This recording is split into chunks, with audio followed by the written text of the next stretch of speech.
Hey everyone, welcome to another episode of Deep Dive into the Archive, where today we'll be diving into Deathconsciousness by Have a Nice Life.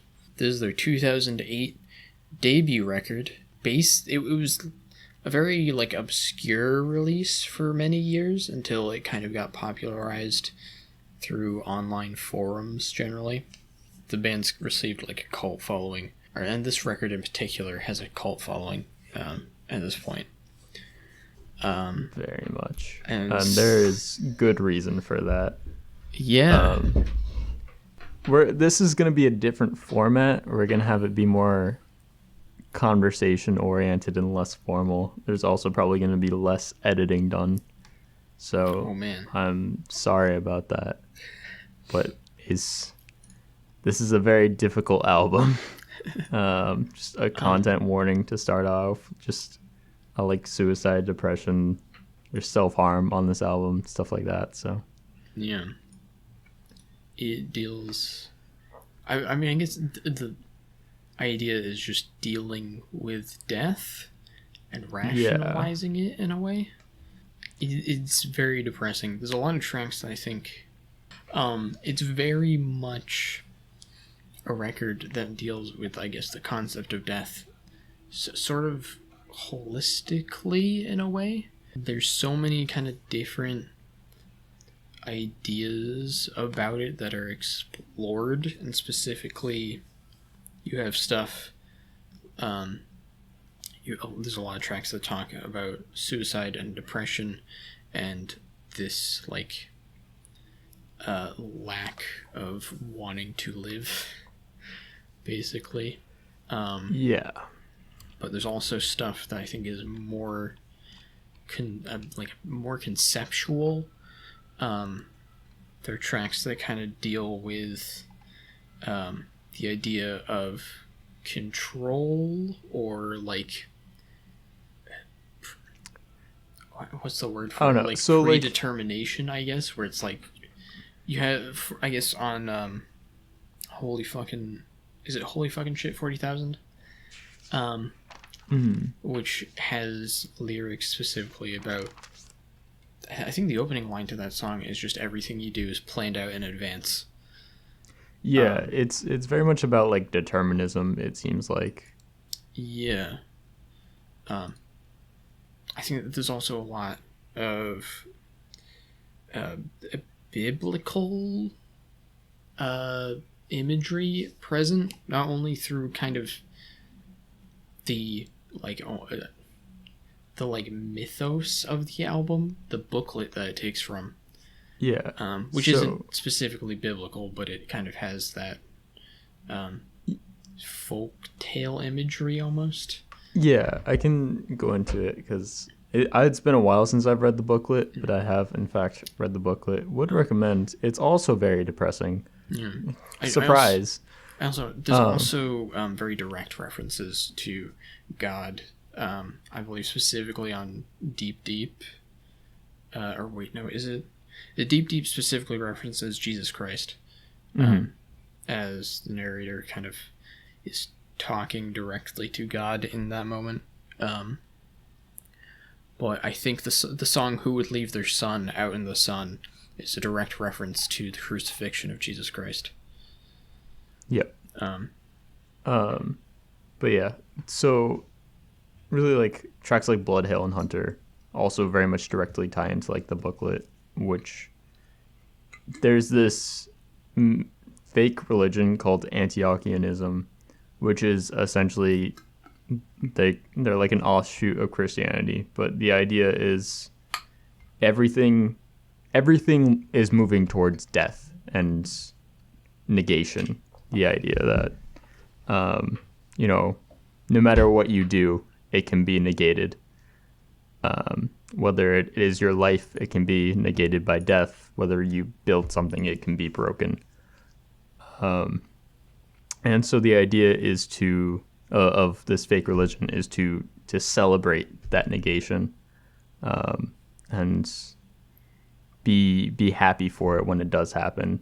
And instead of looking forward to the rapture when everybody gets to join God in heaven, they look forward to the Great Negation, which is essentially like the heat death of the universe. So I mean, it's like a very bleak outlook on just existence. is the Great Negation specifically about just everything in the universe dying, or Well, ceasing it's to when be, everything is negated, essentially. okay? 'Cause I mean, I think that I don't know how, I haven't actually read the booklet, but could it also be like interpreted that it's literally about like humanity's self-destruction to an extent? Yes, it's definitely like implied that way. And you do have things like the hunter kills God, like in this fake religion, or he's prophesized to kill God, I think.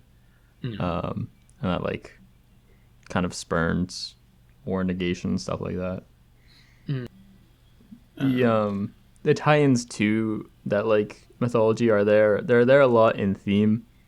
They only appear a couple times throughout the lyrics of this album. There are plenty of tracks here that have nothing to do with it, and you can really get the full effect of this album without ever reading the booklet. Yeah.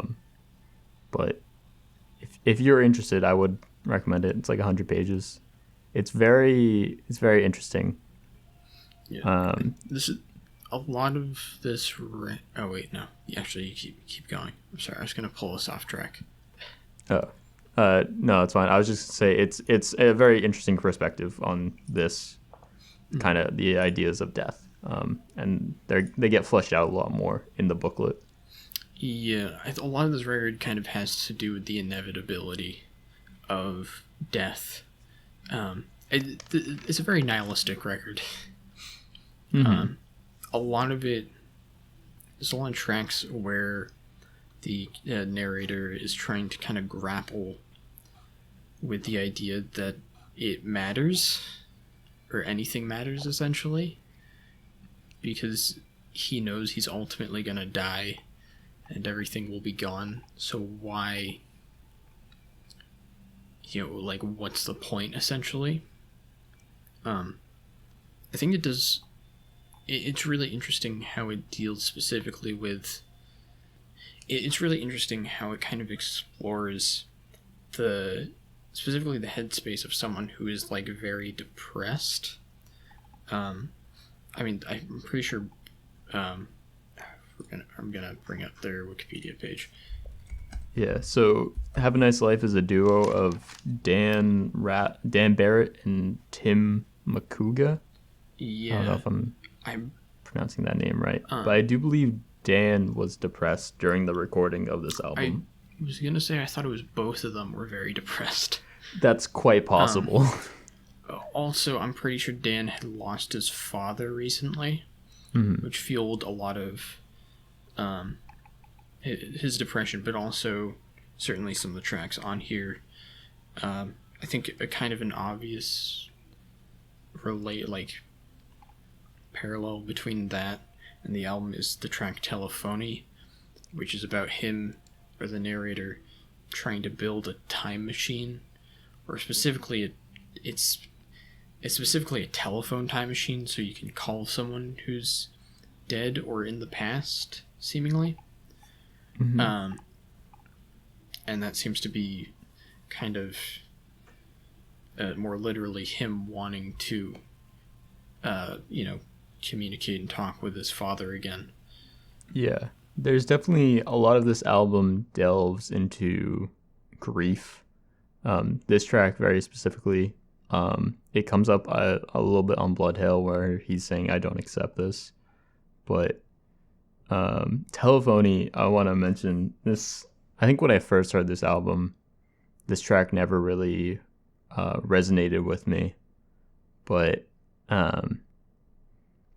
if you are someone who has experienced grief, I think it hits differently. Just because I feel like everybody going through grief goes through this where they want a phone to talk to the deceased person, or they want a time machine, something just to be able to go back. And it's very difficult to kind of accept that can't happen. Yeah. I want to say that, like, I would recommend listening to this album with, like, the lyrics in front of you.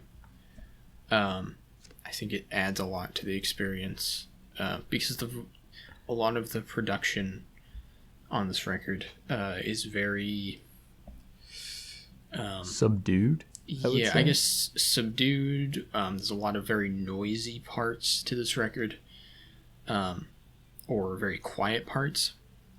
There's quite a few times where you can't really tell what Dan is saying specifically.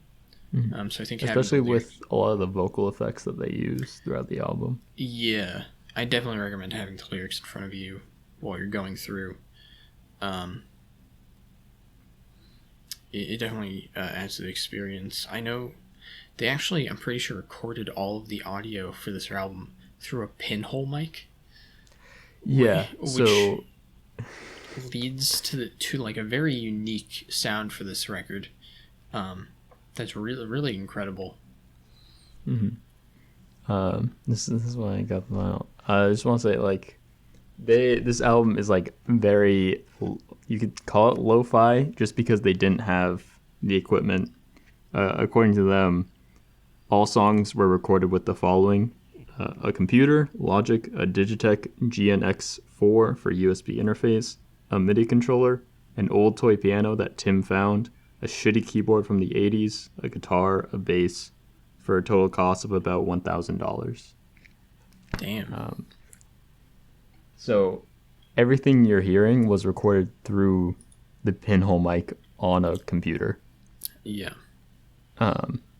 And just the way that they were able to work within the bounds of their equipment is very impressive. The sounds they were able to create, because yes, this album is like lo-fi. There's not, high quality samples or anything like that being used, but they are able to use these lo-fi sounds in such a way that very much are able to transmit the feelings that they're trying to get across.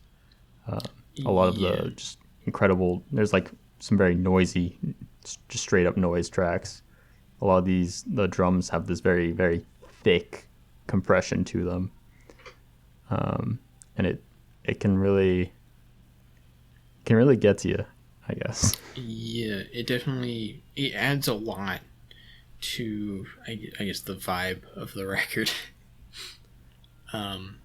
Just kind of the feeling and overall,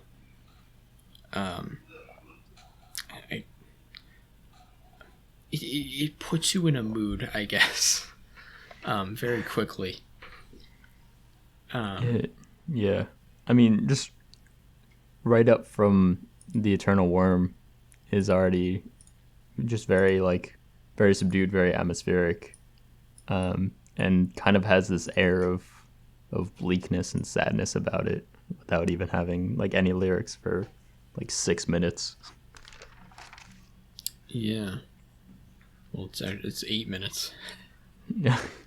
The last, I don't know when the vocals kick in. It's somewhere around. Are there vocals? I didn't even. There's vocals at like the very end. Oh yeah, they're like super echoey. They're very quiet. Can't and figure very difficult out to make out what they're saying without actually reading them. So what songs on this record make you cry? So, well, let's go down the list, shall we?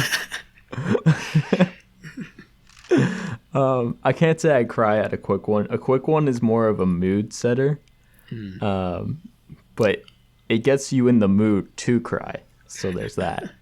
I think the song, a quick one, kind of it saps all the energy out of me. Yeah. As soon as I put it on, like, not in a bad way, in like a very like, oh fuck, kind of I'm about to be depressed way.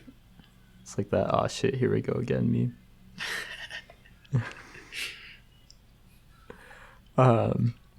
Bloodhail doesn't often make me cry. Bloodhail is like by far the most popular song off this album for some reason.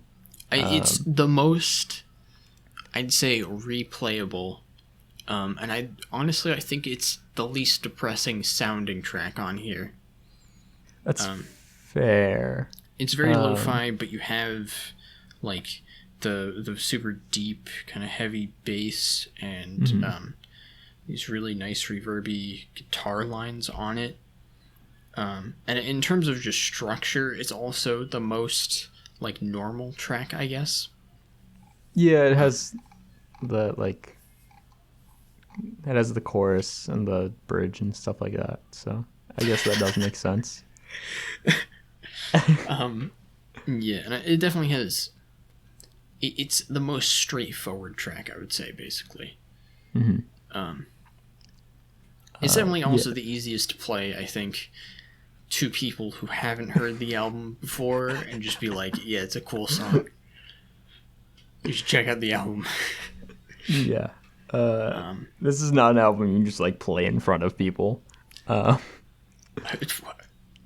play this at a party. I don't know what you're talking about.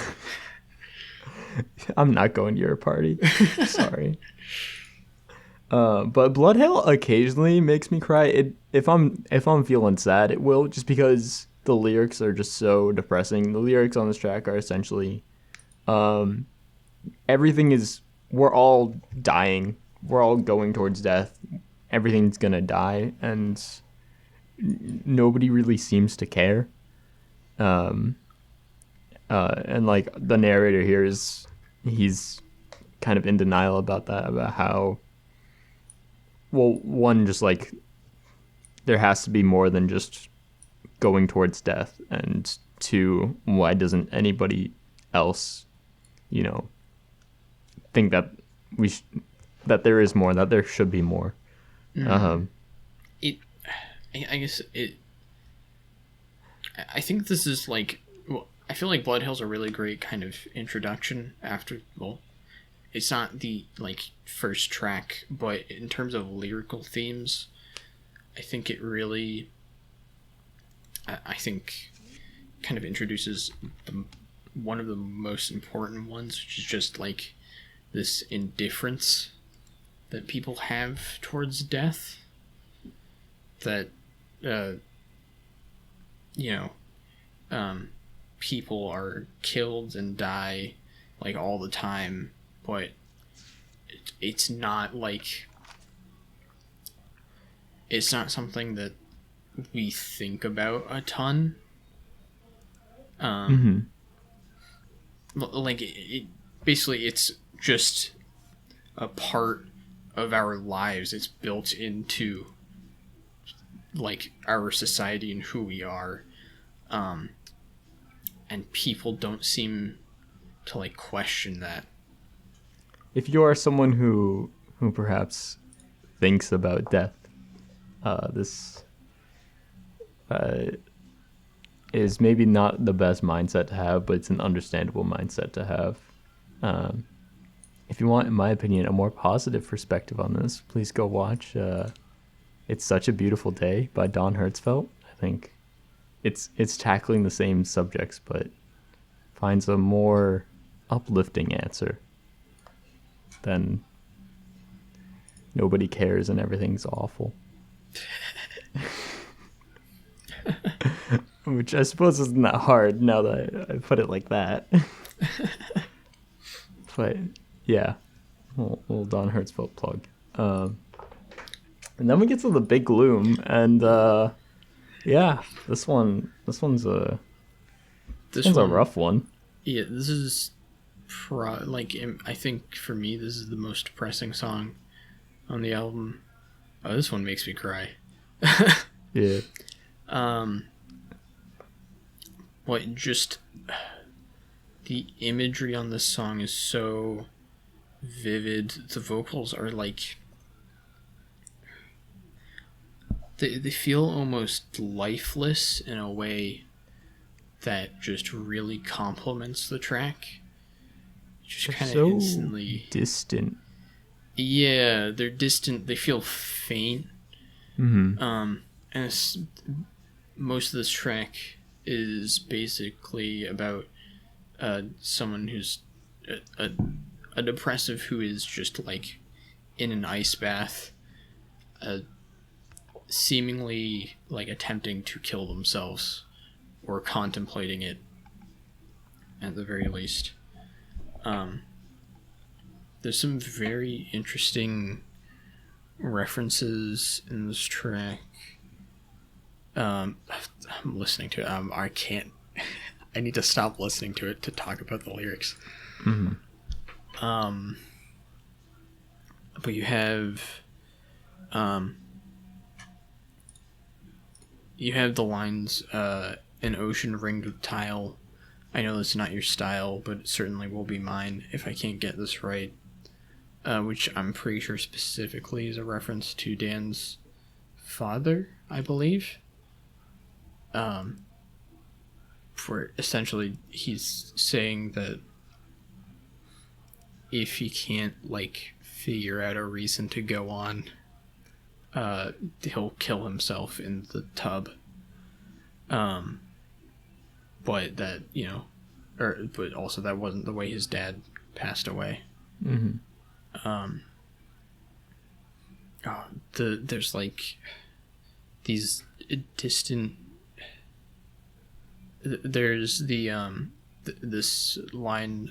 So please, please, please release me. That's repeated through the track, and it feels very faint and distant, but very desperate at the same time. And I guess one thing that I really like about this track is it's not entirely clear what he wants to be released from. Mm-hmm. It can either be he wants to be released from these thoughts and the pain that he's experiencing, so he can, live on, or he wants to die. He's just like begging for it to be over. Oh man, I love the like very quiet bass on this track. So it leads into, I guess it just sets the stage really well. I also love when the super rough guitars and like these like really compressed drums come in.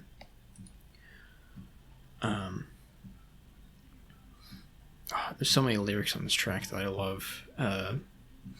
You have the part where he says, I've got a message that I must relay. No, I can't delay it one more day. It is desperate. Can you relate? Can you please relate?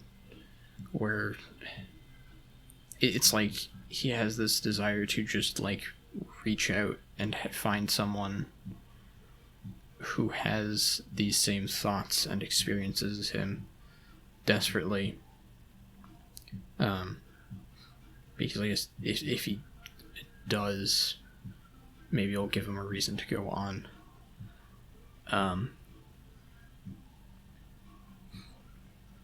There's also the, I guess, closing repeated phrase, just open up your eyes, you dead ones. That just repeats and is essentially the outro for the track. I think this, I relate this somewhat to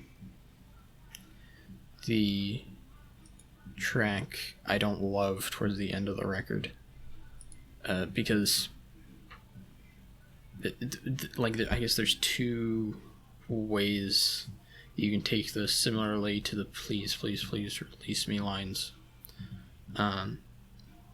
where through these lines it seems like he either wants to know that there's like something after, either so he has a reason to keep living and do, anything with his life, or so he knows that maybe when he's on the other side, he'll be able to feel things again, feel emotions other than what he's feeling currently. And I relate that to I Don't Love, because on that track, there's these repeated lines where he says, I don't want to make this face anymore, but if I don't, that's all, which is him basically saying he doesn't want to feel this like misery that he's going through, but he knows if he kills himself, he's never going to feel anything again. I think that gets to I think it gets to kind of the reason why people ultimately commit suicide, which is like, it's not that they don't want to feel, happiness or joy or any of these emotions again. It's that they don't want to feel the numbness that they are that they, I guess, have. But yeah, I talked for a while. You can. No, it's okay. I was just crying a little bit. It's fine. No, yeah. I think you covered that track very well. Last thing is that the track ends with like about a minute of silence. Yeah. Just kind of just lets you stew in it for a little bit. Also could that I guess it kind of allows you to imply what happened to the narrator at that point. Yeah.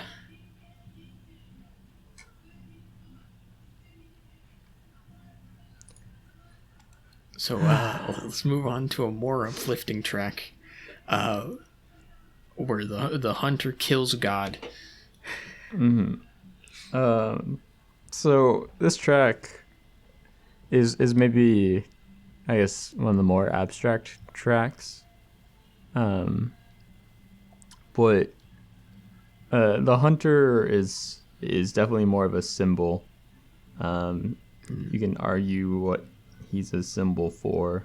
The most obvious one is death, because the hunter just brings death. He survives on death. Yeah. I guess we should mention this is a continuation of Blood Hail, essentially, or at least the lyrics are. It is essentially what happens after, or the end of Blood Hail is the hunter climbs up to the sky and just shoots arrows everywhere to try and shoot down God. And in this track, God has fallen from the sky after being shot, and he's talking to the hunter. Mm-hmm. Yes, and as God is dying, he gives himself to animals and humanity. He says, "You can wear my skin as armor and eat my flesh and bones. Leave nothing that is needed. All I have is yours."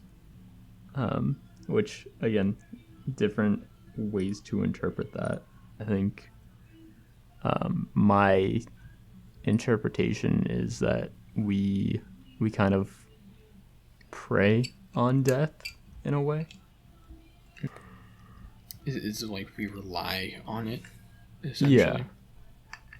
Exactly. Because everything you gain, it's hunting, eating meat, stuff like that, or, clothes or whatever we got from killing something else. Yeah. Or also I think later in the tracks it comes up, but like war and stuff like that also is just it's death for our gain. Yeah.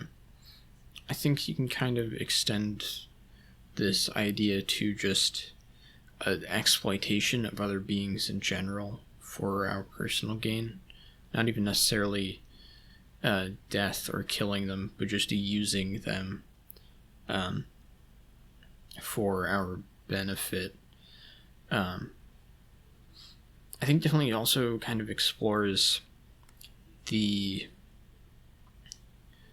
not obsession, but the way that people look at death as being like useful in a way, like a utility, because of how we gain from others dying.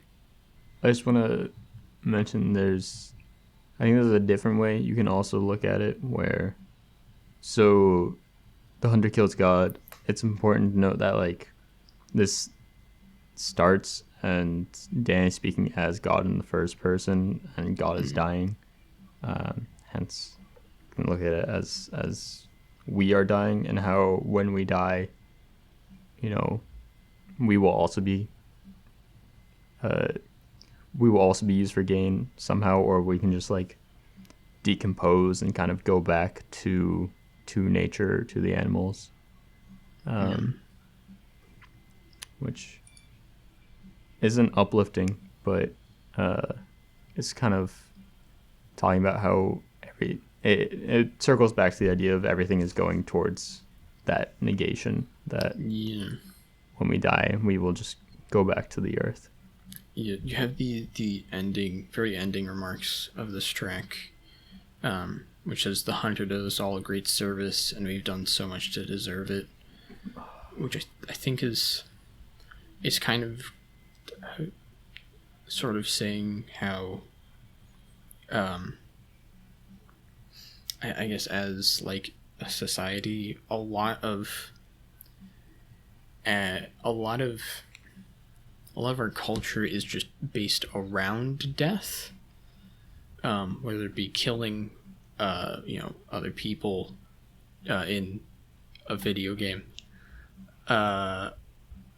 or just like the idea of death, or being like religions being obsessed with the afterlife and what happens after you die.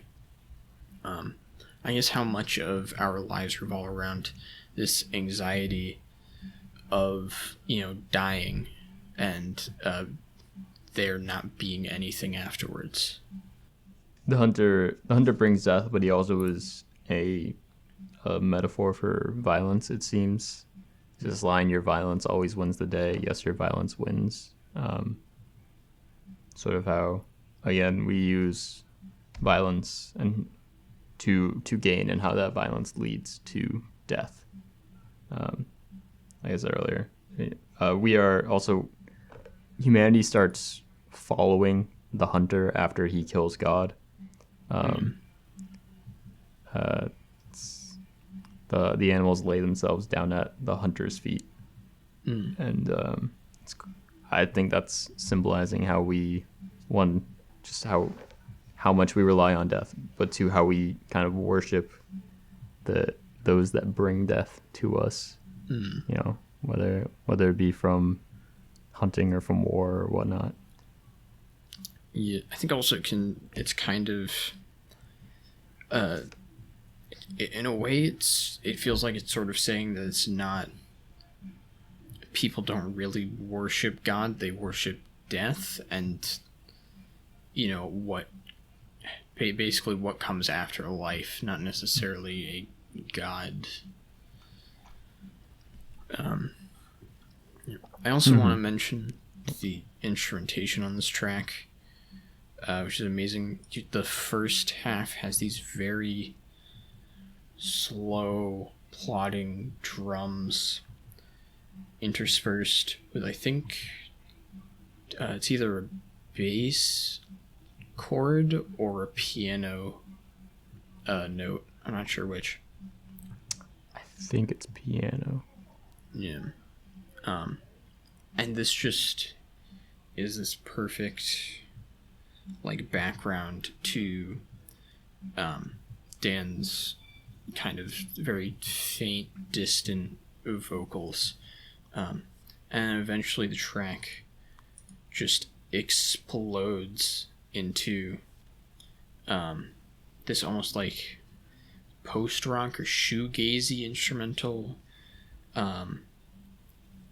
with this rapidly strummed guitar that sounds gorgeous, and these much more kinetic and expressive drum parts that are really gorgeous.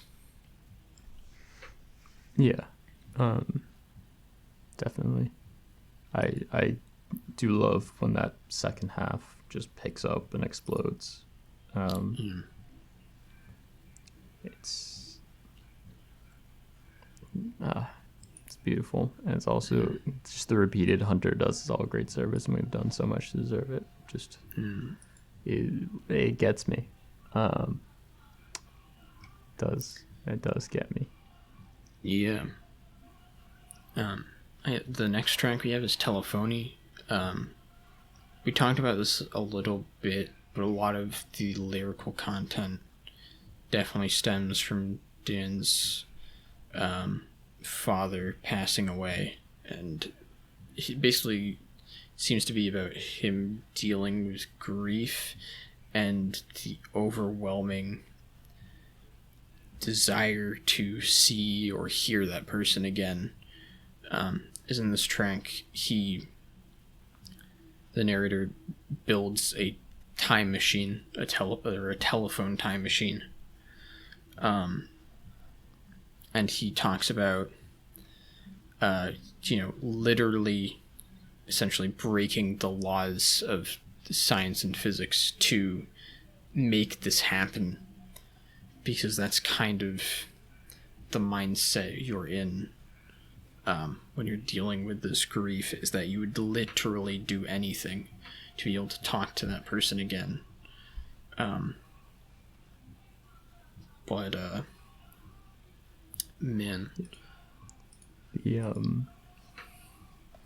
the permanence of death is very difficult to handle.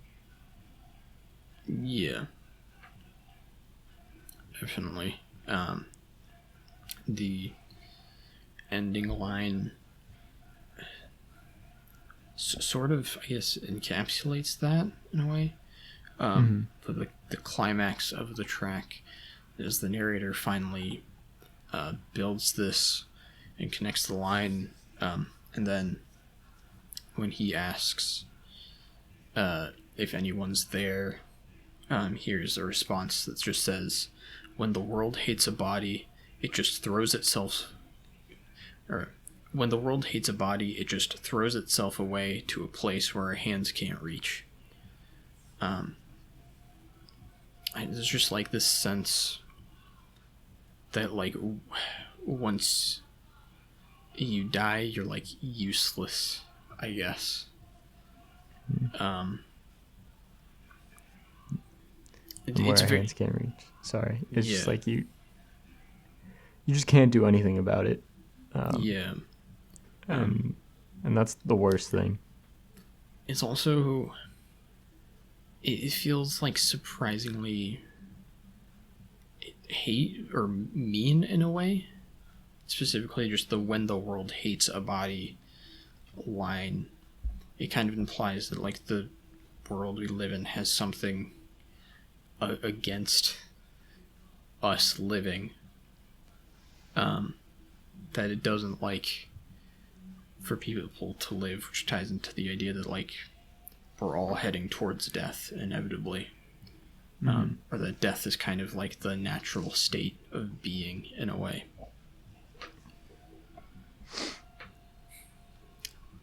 I mean, we'll all spend a lot more time being dead than we will being alive. Yeah. This is also one of the quietest tracks on the record. It's very faint and distant sounding. You have very subtle like guitar and drums that I'd say they're much quieter than most other tracks on the record. Oh yeah, this track is almost silence, honestly. Yeah. With just how quiet it is. And then we get to who would leave their son out in the sun. Which I mentioned this before, but this is a pretty direct reference to the crucifixion of Jesus Christ. But kind of in this case, the narrator is talking about how he's essentially going through a crucifixion, which I guess that sounds more it sounds more dramatic than the song actually is. But it's this like sense of like overwhelming misery that he's experiencing from being depressed, and how he knows there's like there's no way to change it. Essentially, there's the line, but there aren't enough archangels in the sky to come down and to make me feel right. Just that he can't get away from it, basically, no matter what. But there's also kind of this sentiment or this hope that this misery he experiences is going to mean something. Towards the end of the track, he says, so maybe I'll get tanned and lose some weight while I wait. Everyone spends some time on the cross. I just want to make sure it's not a total loss. Just I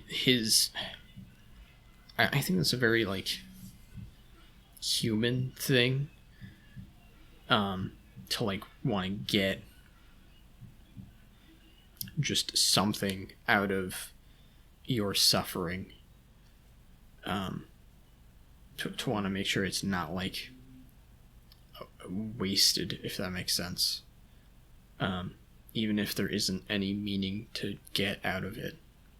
The way I kind of look at the time spent on the cross isn't just his suffering, but his entire life. The track starts out with "It's time that all these things I do, no matter what, become things of the past," which I feel like that is very much talking about death.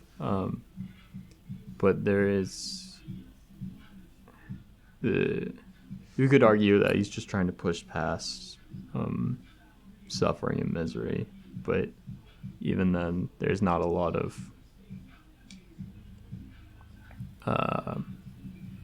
the idea that like these things are insurmountable, or they seem insurmountable, and the feeling of powerlessness and the inability to make progress. Whereas, like, what point is there pushing on when all you push against is a brick wall?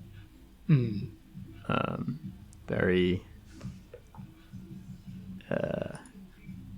not optimistic stuff. But yeah, this track is pretty rough. This one doesn't make me cry, but it's such a downer. Are we gonna have a cry counter? Cry counter. Crazy. I'm at like 1.5. Okay, I'm at Telephony. Made me cry. Telephony makes me cry a lot. I guess I'm at 2. But yeah. The next track is basically an instrumental. Or it literally is an instrumental. It's the midpoint essentially of the record. Mm-hmm. You have these like very like spacey and beautiful feel to it. It's very atmospheric. Yeah, you have these very chaotic, faded out voices in the background. It kind of, to me, like actually, it really complements the like ideas specifically of apathy towards death. just with how like faded out these vocals are, how you can't hear any of them, and how at one point you have this like big like bass line that just plays and it kind of like drowns everything else out. Sort of like the narrator is like essentially ignoring everything. They're blocking it out, as I think most people do when confronted with mainly death. It feels kind of isolating in a way. It's a pretty big like kind of come down, I feel, after the past couple tracks, where it just gets back to that kind of bleaker tone, and it's not overtly sad. The next track then is Waiting for Black Metal Records in the Mail, which is, I guess, a bit of a shift in a way. In my opinion, it's like the most out of place song on the record, because it's the least thematic, and it's also one of the more aggressive tracks. Yeah, this is a pretty aggressive guitar line on it with these very, with these like pounding drums throughout. I guess this track is mainly about government control, control of over the people, and how there's no way to, I guess, get away from it. You can't escape, essentially. You have the line, giving us all the disease but not the vaccine, which in this case seemingly refers to like government in general, I guess, or their control over people. I feel like this trend kind of plays into the idea of determinism that's present throughout other songs, where it's just like you aren't in control of what you're doing. Other people are essentially controlling you. But also certainly how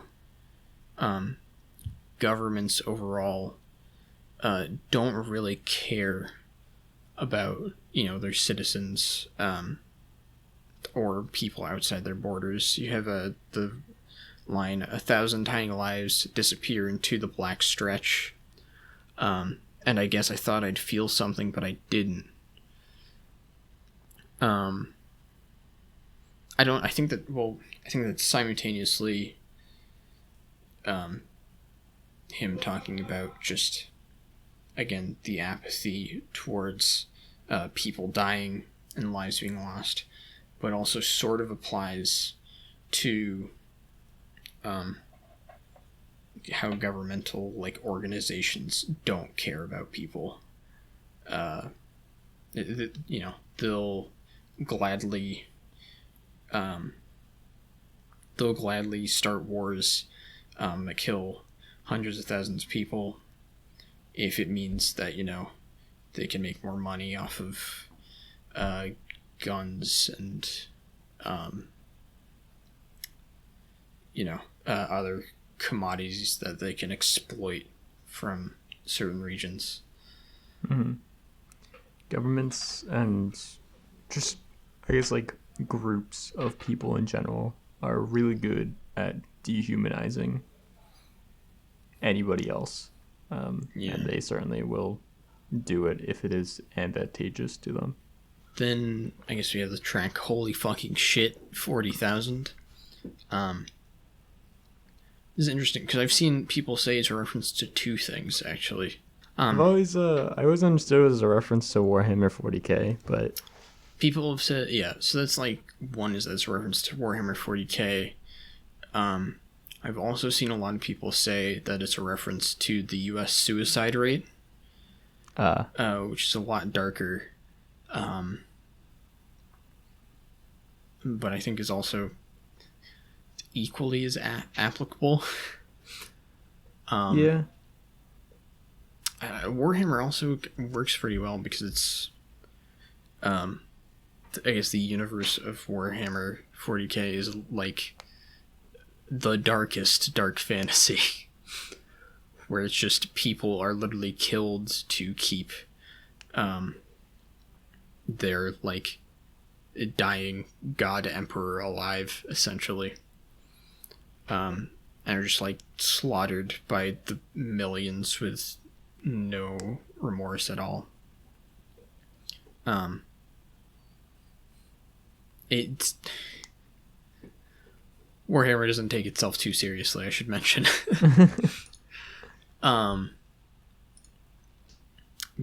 Yeah.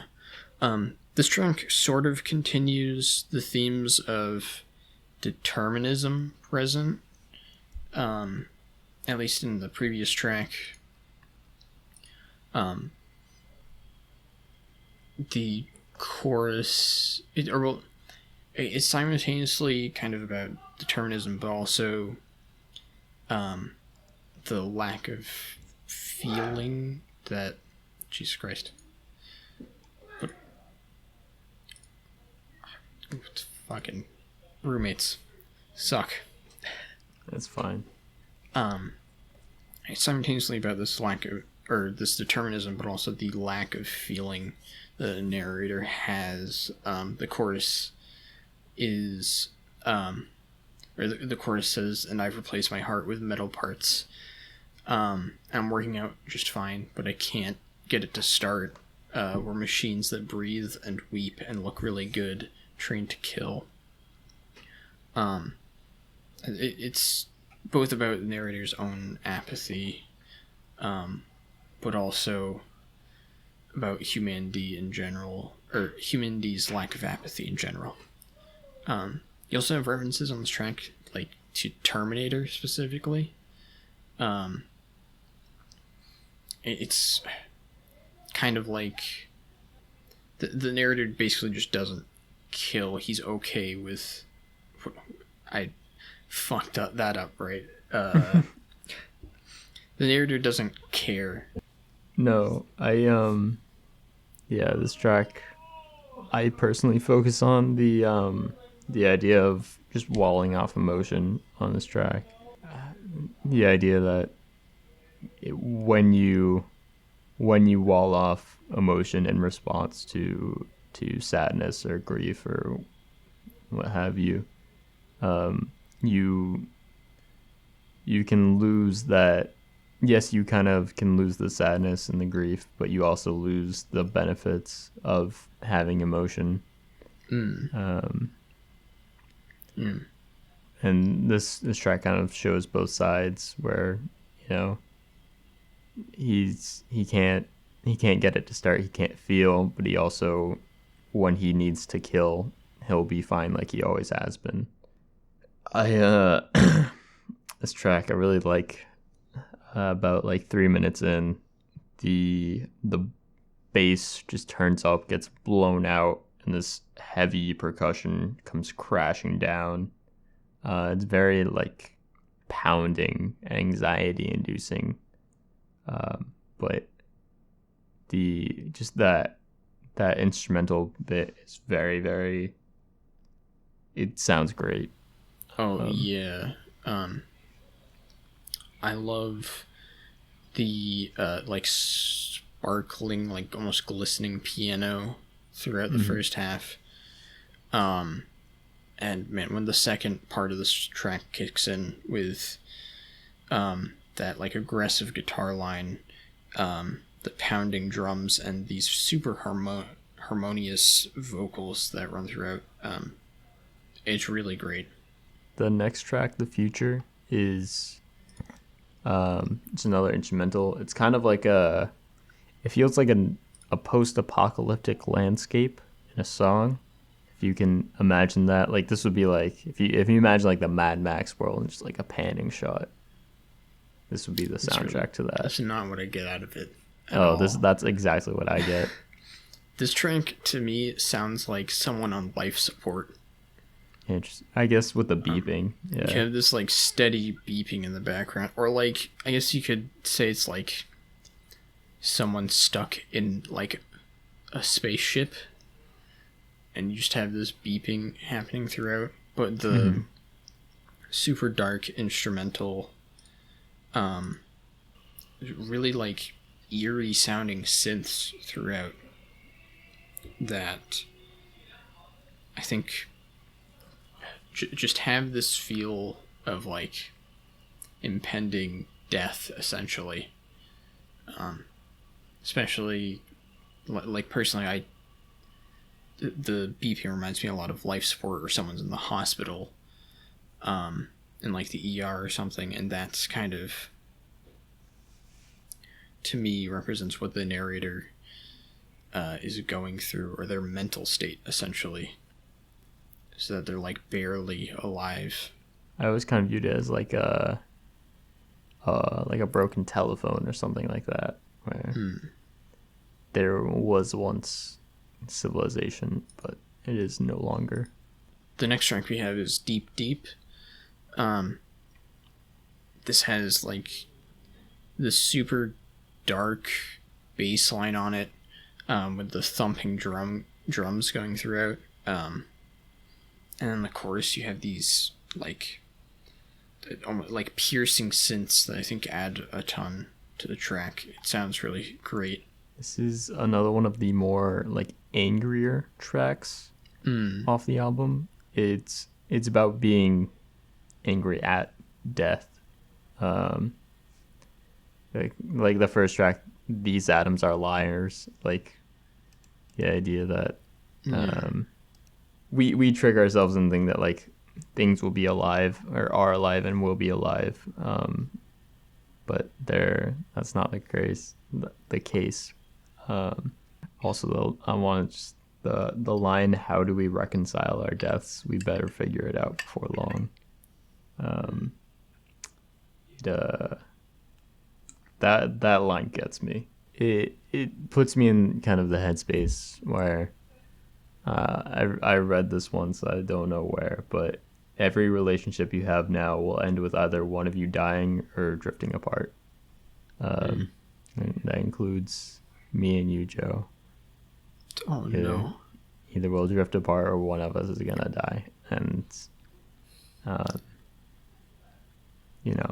neither of those are attractive options. I'll tie a rope to you. Okay. We'll be good. Good. But just it kind of, I don't know, it just makes me think like, who am I going to outlive? I'm sure there's a lot of people that I don't want to outlive that I will end up outliving. And how am I going to deal with those eventual deaths?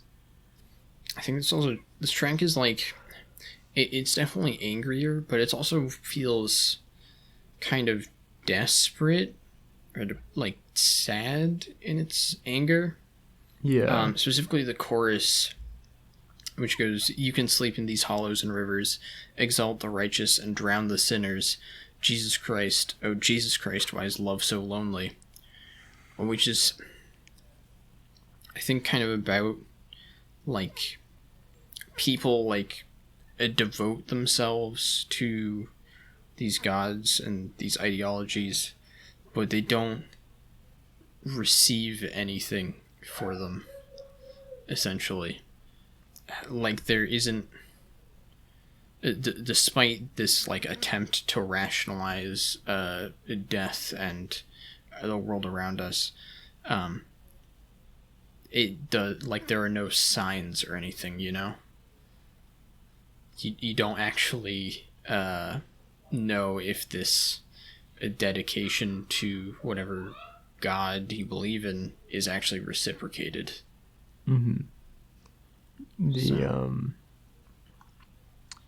That first part of the chorus definitely is about, I think, how it doesn't really matter whether we're good or bad, because we're all just gonna die.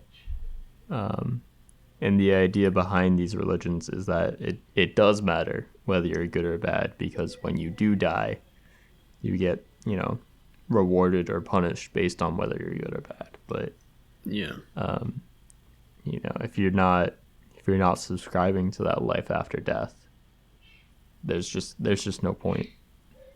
yeah.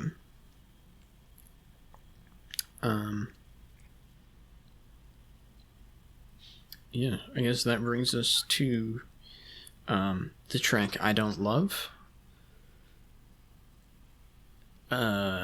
which is very depressing. This, for me, this is the most depressing track off the album. This song does get me as well.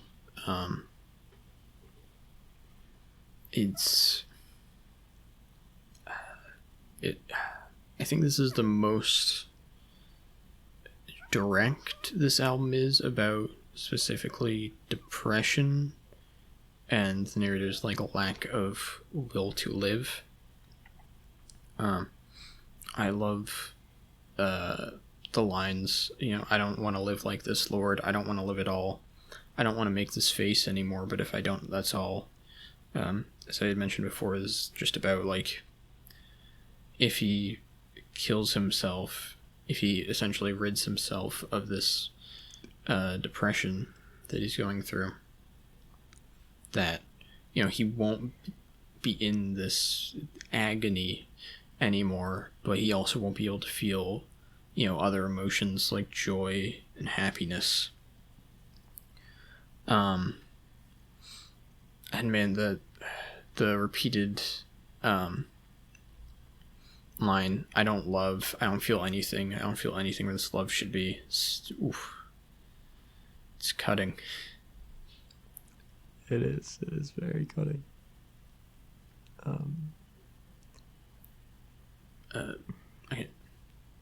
I guess I also want to talk about, there's a slight variation on the I don't want to live like this line that's repeated, where he goes, I don't want to feel this anymore, but if I don't, that's fake.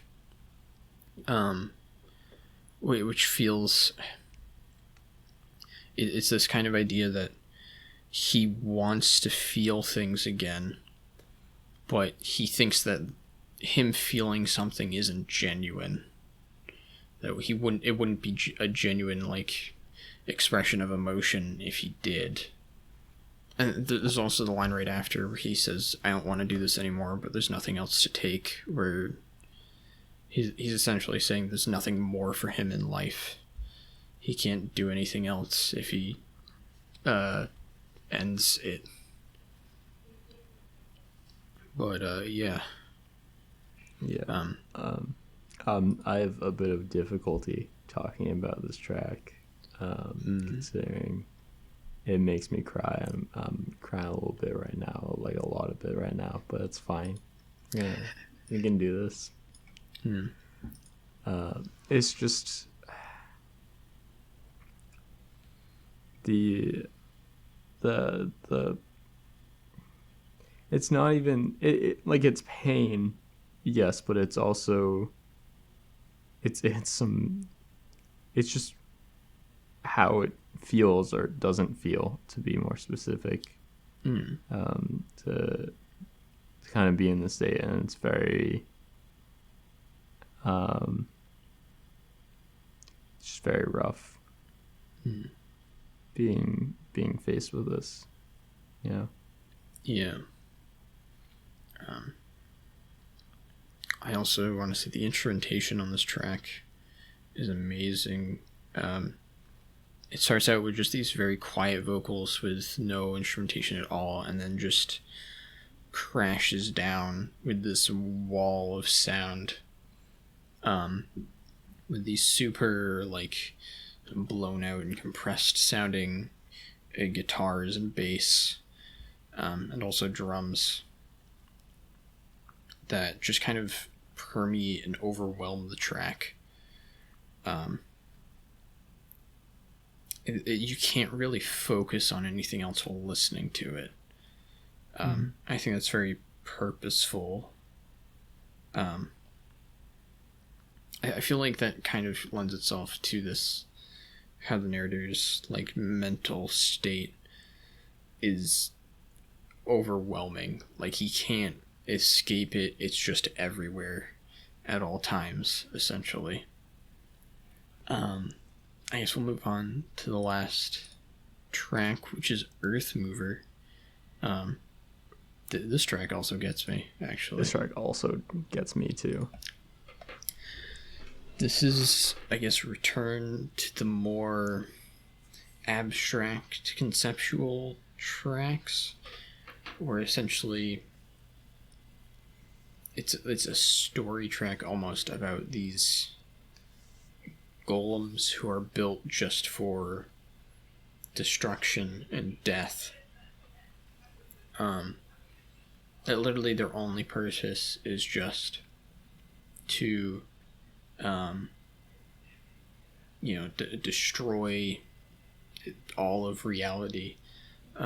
As it says at the end, an army of golems is stalking now the heart's lands, eating all reality, producing only dust and sand. And these like golems, they can't be destroyed. They can't die. It says nothing hurts them, nothing gets under their stone skin. But then it goes on to say, and when their earthen mounds will open up, just what words should come out, but we wish we were dead. This kind of, I guess, plays into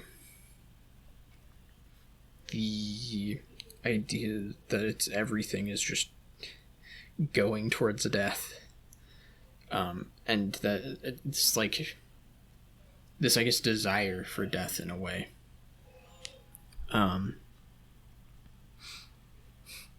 There's also a repeated line on this track where Dan goes, "More than a symbol, more than I bargained for," which I think sort of implies that this is not, these golems are somewhat literal in a way, or they're not symbolic of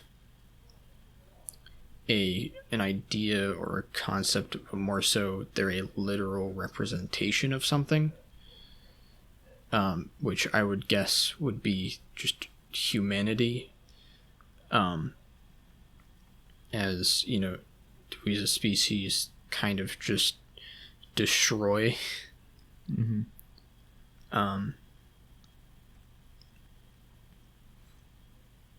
Although I don't know if that's actually necessarily it, though. Because while a lot of what we as humans do is destroy and kill, we do also create things.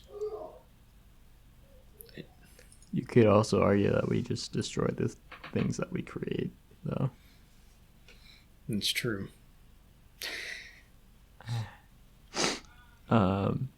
Yeah.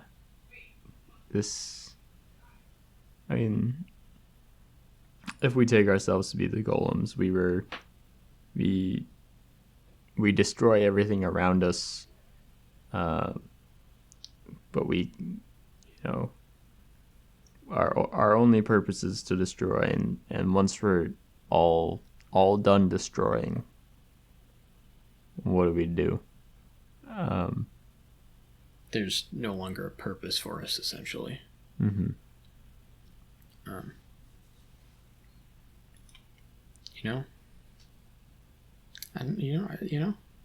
I don't agree with that, but yeah. This album doesn't have the most optimistic outlook on humanity, so yeah, I know, definitely.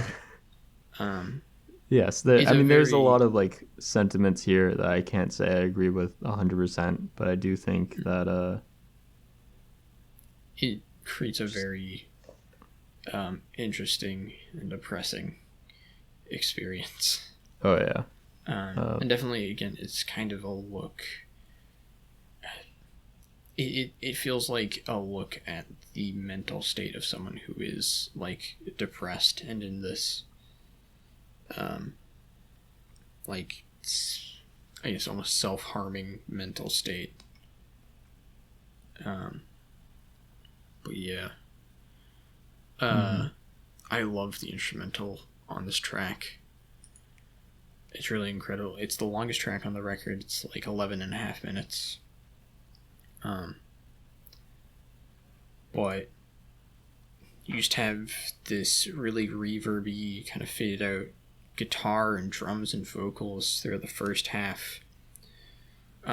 Eventually, they kind of cut out to give the very last like section of the lyrics, and then all of a sudden you just get this like burst of energy with this this like super rapidly strummed guitar, very, very post-rock-esque guitar, I'd say, that just, I guess, overwhelms the song.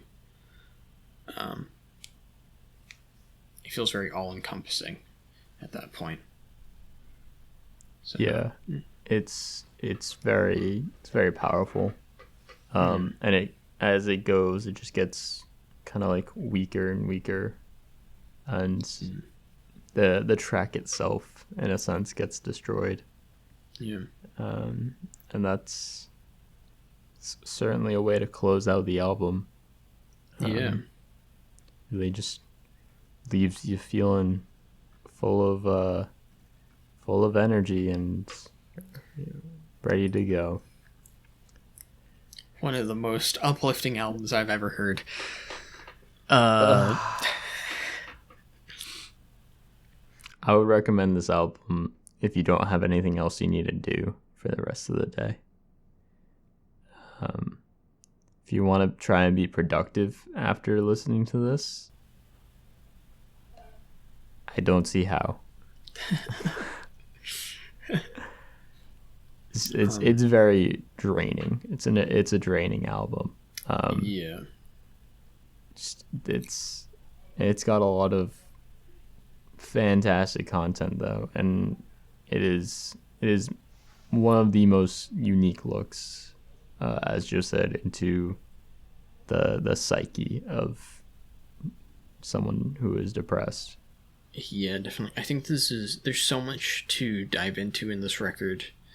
There's so much to analyze and look at and absorb. There's a record that kind of like washes over you in a way, just with how it feels. Like, even if you don't read the lyrics, or necessarily listen that intensely to them, I think you still very much get the feel, the very depressing and gloomy feel of the record. It just makes for an incredible experience. I highly recommend it for sure. Are we gonna do scores in this? I guess we can. All right. Yeah. So 10 out of 10. Like, it's truly a unique album. Everything is, it sounds great, and the lyrics are incredibly powerful. So there's I have no complaints. Absolutely incredible album. I'd also give it a 10. One of the most unique and just almost, I think this is an album that can change how you think about music and what music can be.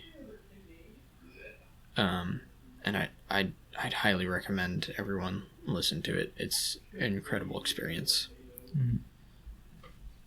Yeah. Yeah, I mean, This is an album, and there's so much emotion here. Like, it made me cry, and we're just talking about it.